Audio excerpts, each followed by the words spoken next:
मेरे प्यारे बच्चों, बेटा आप लोगों को पता है कि क्लास 12 में फिजिक्स में बेटा हम लोग पढ़ रहे थे concept of dipole moments and its application. और बेटा उसके बाद वहाँ तक हमने उसको पढ़ाया और बेटा आज से हम क्लास 11 की क्लास को स्टार्ट कर रहे हैं। बेटा जो क्लास 11 की क्लास आपकी है बेटा उसमें आपका पहला टॉपिक है फिजिकल वर्ड। एनसीईआरटी वाले बच्चे ध्यान दें, सीबीएसई बोर्ड के हैं, फिजिकल वर्ड एंड मेजरमेंट्स। ठीक बेटा उसमें मैंने यूनिट्स को छोड़ दिया है, जो बेसिक कॉन्सेप्ट थे बेटा यूनिट एंड मेजरमेंट्स वो बेटा आप क्लास 9 में पढ़े हो। यहाँ मैं बता दूंगा आपको। बेटा मैं आपको पढ़ा रहा हूँ डायमेंशनल एनालिसिस से। ठीक है, डायमेंशनल एनालिसिस इसे बेटा हिंदी में बोलते हैं बीमी विश्लेषण। बेटा डायमेंशनल एनालिसिस एक बहुत ही बेटा इजी कॉन्सेप्ट है और बेटा ये पूरा एप्लीकेबल है क्लास 11 वाले बच्चों के लिए भी, क्लास 12 वाले बच्चों के लिए भी। बेटा इसमें आपको करना क्या है, बहुत छोटा छोटा काम करना है। पहले बेटा ये जानते हैं कि डायमेंशंस क्या है, व्हाट इज डायमेंशन।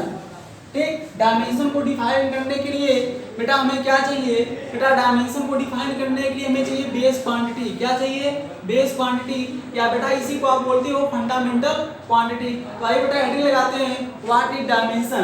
बेटा डायमेंशन क्या होती है, बेटा इसमें डिफिनेशन लिख दे रहा हूँ। बेटा डायमेंशन होती है, dimension are the power of, dimension are the power of base quantity. Power of dimension is the या are the power of base quantities. ठीक बेटा बेस क्वांटिटी को बेटा आप क्या बोलते हो, बेटा इसी को बोलते हो आप फंडामेंटल क्वांटिटीज। फंडामेंटल क्वांटिटीज की बेटा जो पावर होती है उसी को आप क्या बोलते हैं बेटा, डायमेंशन कहते हैं। बच्चों क्या कहते हैं, डायमेंशन कहते हैं। अब बेटा डायमेंशन से जो बेटा हमें फार्मूला मिलता है उसको बोलते हैं डायमेंशनल फार्मूला। तो बेटा यहाँ पर हमारे सामने प्रश्न उठ जाता है कि क्या होती है हमारे सामने, पहला वही पॉइंट बेस क्वांटिटी जो हमने कहा पढ़ लेंगे। बेटा मैं आपको बता दे रहा हूँ बेस क्वांटिटी क्या होती है। बेटा बेस क्वांटिटी की बात करें, नोट मेरे साथ लगाएंगे आप, बेस क्वांटिटी। तो बेस क्वांटिटी में बेटा बेस क्वांटिटीज बेटा अगर बात करें बेटा हमारे पास फिजिक्स में बेटा जो आती हैं फंडामेंटल क्वांटिटी बेटा वो आपकी 7 है। बेटा उसके अलावा आपकी 2 जो है सप्लीमेंट्री है, बेटा टोटल 9 हो जाती हैं। लेकिन बेटा आपका जो मैकेनिक्स में एप्लीकेबल है फंडामेंटल क्वांटिटी या बेस क्वांटिटी बेटा वो केवल 3 है, लेंथ है, मास है और टाइम है। बेटा आइए पहले यही देख लेते हैं कि बेस क्वांटिटी क्या है, फिर डायमेंशन फार्मूला को निकालना सीखते हैं। तो बेटा बेस क्वांटिटी आपकी 7 होती है, कितनी होती है, टोटल 7 होती हैं। बेटा कौन कौन है आपका, मैं यहाँ लगा दे रहा हूँ बेटा, लिख दे रहा हूँ। बेटा पहली आपकी है लेंथ, पहली बेटा आपकी क्या है लेंथ, जिसे आप हिंदी में क्या बोलते हो लंबाई। बेटा दूसरा आपका है मास, जिसे आप बोलते हो द्रव्यमान। बेटा तीसरा है आपका टाइम, जिसे आप बोलते हो समय। लेंथ, मास, टाइम। बेटा चौथा आपका है टेम्परेचर, क्या बेटा टेम्परेचर, जिसे आप क्या बोलते हो ताप बोलते हो। बेटा पांचवा बेटा आपका है इलेक्ट्रिक करंट बेटे, जिसे आप क्या बोलते हो वैद्युत धारा बोलते हो। बेटा छठा है आपका ल्यूमिनस इंटेंसिटी बेटा, जिसे आप क्या बोलते हो ज्योति तीव्रता बोलते हो। बेटा सातवां है आपका अमाउंट ऑफ सब्सटेंस हिंदी बेटा पदार्थ की मात्रा। बेटा ये वाली जो आपकी फंडामेंटल क्वांटिटी है बेटा मुख्य रूप से केमिस्ट्री में क्या होती है, एप्लीकेबल होती है, जिसमें आपको पढ़ाते हैं बेटा मोल कॉन्सेप्ट। बेटा बस आराम से देखिए, पूरा समझ में आएगा आपको, बहुत आसानी से आपको एक एक चीज समझ में आएगी। बेटा यहाँ पर जो लेंथ है बेटा, अगर मैं लेंथ का सिंबल लिखना चाहूँ, ठीक है, सिंबल अगर इसका लिखो लेंथ का, इसका प्रतीक लिखो, तो बेटा लेंथ का सिंबल क्या बन जाएगा, बेटा लेंथ का बेटा अल्फाबेट का पहला अक्षर लेना है, यहाँ बन जाएगा लेंथ का कैपिटल एल, और मास का बन जाएगा बेटा कैपिटल एम, और टाइम का बन जाएगा कैपिटल टी। ठीक, अब बेटा ध्यान दीजिएगा एल एम टी। बेटा टेम्परेचर के लिए बेटा जो हमें साइन डिसाइड किया गया है बेटा वो थीटा। ध्यान देंगे बेटा इलेक्ट्रिक करंट के लिए बेटा जो हमें लेना है इसका सिंबल एम्पियर ए लेना है। बेटा ल्यूमिनस इंटेंसिटी के लिए बेटा हमें कैपिटल आई लेना है। और अमाउंट ऑफ सब्सटेंस के लिए बेटा आप जो लेते हो वो है आपका मोल। ठीक, ये बेटा आप ध्यान देंगे। ये बेटा आपके क्या हुए फंडामेंटल क्वांटिटी या बेस क्वांटिटी हुए और बेटा ये उनके क्या हुए सिंबल हुए। अब हम बेटा फंडामेंटल क्वांटिटी जान गए। अब हमने कहा डायमेंशन क्या होती है, dimension are the power of base quantity. ठीक, बेस क्वांटिटी या फंडामेंटल क्वांटिटी क्या होती है, पावर होती है। अब बेटा हम जानते हैं क्योंकि पूरी फिजिक्स में फंडामेंटल क्वांटिटी ऐसी क्वांटिटी है जो पूरी फिजिक्स को लिंक करके रखती है। अगर हमें फंडामेंटल क्वांटिटी को पता है तो इन छोटी छोटी क्वांटिटी को जोड़कर हम बड़ी क्वांटिटी को प्राप्त कर सकते हैं। ठीक, इसे बेटा हमारे पास फंडामेंटल क्वांटिटी क्या लेंथ है और एरिया हमारे पास क्या डिराइव्ड क्वांटिटी। अगर हमें एरिया को पता करना हो तो एरिया बेटा आप जानते क्या होता है, लंबाई गुणे चौड़ाई। तो एरिया में बताओ कितनी फंडामेंटल क्वांटिटी इन्वॉल्व है, तो दोनों क्या है, लेंथ है। ठीक है, दोनों क्या है, लेंथ है। लंबाई भी लेंथ के लिए है, चौड़ाई भी किसके लिए, लेंथ के लिए।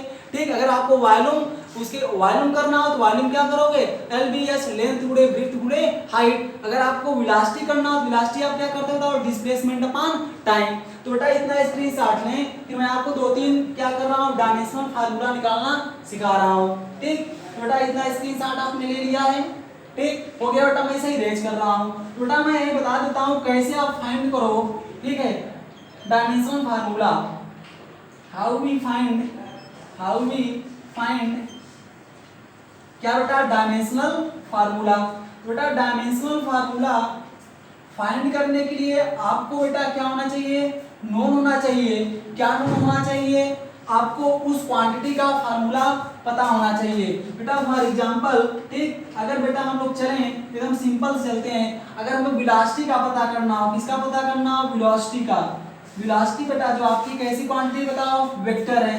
हिंदी में क्या बोलते हैं इसको, वेग बोलते हैं। तो बेटा होती क्या है, विस्थापन बटा क्या लिखते हो, समय। ठीक, इसका मतलब बेटा वेलोसिटी आपका इंग्लिश में लिखोगे तो हो जाएगी डिस्प्लेसमेंट अपॉन टाइम। अब बेटा हमें इसकी डायमेंशन पता करनी है, फार्मूला पता हो गया। हम क्या लिखेंगे बेटा, हम लिखेंगे तो dimensional formula velocity equal to, बेटा वेलोसिटी की सिंबल v लिखो। बताओ डिस्प्लेसमेंट, बेटा डिस्प्लेसमेंट आपकी क्या है, लेंथ है। बताओ लेंथ की डायमेंशनल फार्मूला क्या लोगे बेटा, l लोगे। मैंने बताया था ना कि dimension are the power of base quantity. तो लेंथ के लिए बेस क्वांटिटी क्या बेटा, l है। तो क्या काम करोगे, जहां डिस्प्लेसमेंट है वहां क्या लिखोगे, l, और जहां टाइम है वहां क्या लिखोगे बेटा, कैपिटल T लिखोगे। बेटा यहाँ देखो उसकी घात क्या है, +1 है। ऊपर लाओगे क्या होगी, -1 हो गया, LT के पावर -1। तो बेटा आपकी वेलोसिटी की डायमेंशन आए। आपको करना क्या है, ध्यान देना है कि डायमेंशनल फार्मूला है ये वेलोसिटी का, क्या है, डायमेंशनल फार्मूला। मैं इधर जरा इरेज कर दे रहा हूँ, आप बस ध्यान से देखते रहिए, आप हर एक क्वांटिटी के डायमेंशन आसानी से निकाल लेंगे। तो बेटा ये आपकी वेलोसिटी की डायमेंशनल फार्मूला आया, क्या आया, डायमेंशनल फार्मूला आया। डायमेंशनल फार्मूला क्या बेटा निकल के आया, LT-1। अब बेटा इसमें जो आपका मास वाला टर्म है वो क्या है, गायब है। तो मास वाला टर्म अगर गायब है, अगर आप उसे लिखना चाहें तो बेटा वहां लिख सकते हैं m की पावर 0। बेटा आप जानते हैं m की पावर 0 क्या हो जाएगा, 1 मल्टीप्लाई करोगे तो LT माइनस क्या आएगा, 1 आएगा। किसी भी क्वांटिटी की पावर 0 1 हो जाएगी। बेटा ये आप इसे डायमेंशनल फार्मूला लिख लेंगे। ठीक, इस बार ब्रैकेट में क्या करेंगे, बंद कर देंगे। अब बेटा बात करें आगे, ठीक, इसके डायमेंशन की बात करें कि वेलोसिटी में डायमेंशन क्या है। ठीक, बेटा डायमेंशन क्या होता है आपने पढ़ा था, dimension are the power of base quantity. अब बताओ बेटा यहाँ लेंथ की डायमेंशन कितनी है, लेंथ की पावर कितनी है, 1। तो बेटा इसकी डायमेंशन लेंथ में कितनी है, वेलोसिटी की 1 है और 1d। अब बताओ बेटा ये उसमें टाइम में कितनी इसकी पावर बताओ, -1d। डी फॉर बेटा क्या है, डायमेंशन है। तो बेटा ये डायमेंशन लेंथ में कितनी है, 1 है और टाइम में कितनी है, -1 है। इतना बेटा क्लियर हो गया। तो बेटा हम किसी भी फिजिकल क्वांटिटी का डायमेंशन फाइंड करने के लिए पहला उसका क्या लिखेंगे, फार्मूला। जैसे और आगे चलते हैं, सिंपल बेटा ये पहला लेक्चर है, इस पे 2-3 लेक्चर बनाएंगे बेटा और अच्छे क्वेश्चन इस पे क्या करेंगे, हल करेंगे। जैसे मान लीजिए आपको फोर्स का निकालना होगा, अगर आपको फोर्स का निकालना होगा तो फोर्स के लिए क्या करेंगे, F इक्वल टू एम है। अब बताइए, अब एम का पता है आपको, एम क्या होता है बताइए, एम ये होता है। ए आपका क्या होता है, डीवी अपॉन डीटी, आपको पता है ना, ए क्या होता है, DV upon DT, change in velocity per unit time. अब बताओ बेटा डीवी का क्या होता है, एल टी माइनस वन, इधर रखो, मैं इधर दे रहा हूँ, डीवी अपॉन डीटी, एम का एम ही रहने दो, वी का क्या रखोगे, L T minus one upon T का टी। अब बताओ यहाँ प्लस है ना, वन है ना, ऊपर लाओगे माइनस वन, पावर एड होगी तो यहाँ एल टी माइनस टू। तो फोर्स की बताओ क्या है dimension, M L T minus two I. ठीक, तो बेटा यहाँ से आपने क्या सीखा, यहाँ से आपने ये सीखा कि जो डायमेंशंस होती है वो कैसे फाइंड होती है, बेस क्वांटिटी से, और उसी को पावर के टर्म में लिखना है। तो इसके डायमेंशन फार्मूला हो गया। अगर मैं पूछूं फोर्स के डायमेंशन से क्या क्या है, तो बेटा देखो इसकी पावर क्या है, अगर डायमेंशन लिखना चाहो तो बताओ क्या लिखोगे, m की पावर कितनी है, 1 है, l की पावर भी कितनी है, 1 है, t की पावर क्या है, माइनस 2 है। ठीक बेटा, किसी भी फिजिकल क्वांटिटी के आप डायमेंशन आसानी से क्या कर सकते हो, फाइंड कर सकते हो, उसके लिए आपको फार्मूला पता होना चाहिए। जैसे देखो बेटा ग्रेविटेशनल कांस्टेंट देख लो, ग्रेविटेशनल कांस्टेंट अगर देखो तो क्या होता है, कैपिटल जी। तो कैपिटल जी के लिए क्या करते हो, याद करते हो न्यूटन यूनिवर्सल ग्रेविटेशन लॉ। तो क्या आता है, F equal to capital G m1 m2 by r square. यहाँ से बेटा क्रॉस मल्टीप्लाई करो तो कैपिटल जी बाहर निकालोगे क्या हो जाएगा, F r square upon m1 m2। Dimension put कर दो, फोर्स की निकाला है क्या आएगा, mlt माइनस 2। बताओ इसकी r क्या है, बताओ हमारा लेंथ है, तो बताओ यहाँ पर क्या हो जाएगा, L into L, that means L square. m1 m2 क्या हो जाएगा बताओ, m इंटू m, मतलब क्या हो जाएगा, m स्क्वायर। बेटा एक m से m क्या गया, कट गया, तो बचा क्या, पावर प्लस वन ऊपर लाओगे minus one, m power minus one, और बेटा L क्या हो गया, L क्यूब t के पावर माइनस टू। बेटा कैपिटल जी हो गई m power minus one, L cube t power minus two. बेटा ये इसकी क्या हो गई, इसकी हो गई डायमेंशनल फार्मूला। अगर हमें इसका लिखना हो डायमेंशन तो m के डायमेंशन कितनी है, -1 है, l की क्या है 3 है, और t की क्या है -2 है। बेटा ये पहला लेक्चर है डायमेंशन फार्मूला का। बेटा इसके बाद अभी डायमेंशंस के एप्लीकेशन कराने हैं। ठीक, इतना आप पहले बेसिक सीख लीजिए, डायमेंशन किसे कहते हैं और किसी भी क्वांटिटी का डायमेंशन कैसे निकालते हैं, इतने में आप समझ गए होंगे। बस आपको फार्मूला पता होना चाहिए और आप इसे यूनिट भी निकाल सकते हैं। तो इतनी इस लेक्चर में इतना ही, धन्यवाद। मेहनत से पढ़ें, अपना ख्याल रखें।